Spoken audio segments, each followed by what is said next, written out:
তো হ্যালো বন্ধুরা, আজকে আবারও চলে এলাম নদীর ধারে ঘুরতে।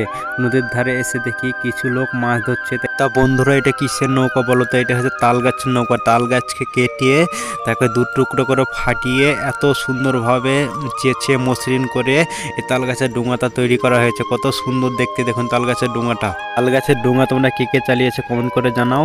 দেখা যাক আর একটা জ্বলে আসছে। তাল গাছের ডোঙা চালিয়ে কত স্পিডে চালাচ্ছে, দেখো ডোঙাটা ডুবেও যাচ্ছে না, একটু মাত্র জলে জেগে আছে তাও ডুবছে না। দেখা যাক সে মাছ ধরে আসছে। ধারে কতগুলো মাছ পেয়েছে দেখা যাক। ধারে আসছে আস্তে আস্তে। এই রিলেটিভ ভিডিও তোমাদেরকে যদি ভালো লাগে তো একটা কমেন্ট করে জানাও। দেখা যাক নদীর ধারে চলে এলো জাল নিয়ে, কতগুলো মাছ পেয়েছে দেখা যাক। নদীর একটা দেশি পাবদা পেয়েছে, তাজা পাবদা। পাবদাটা ধরফর করে নড়ছে। এই পাবদা কে কে খেয়েছে তোমরা কমেন্ট করে জানাও। ও পাতাসি মাছ পেয়েছে, দেখো নদীর দেশি তাজা পাতাসি। দেখা যাক আস্তে আস্তে মাছগুলো ছাড়িয়ে নিল, ছাড়িয়ে খালের মধ্যে রেখেছে। কতগুলো মাছ পেয়েছে দেখো, খরচা মাছ, পাতাসি।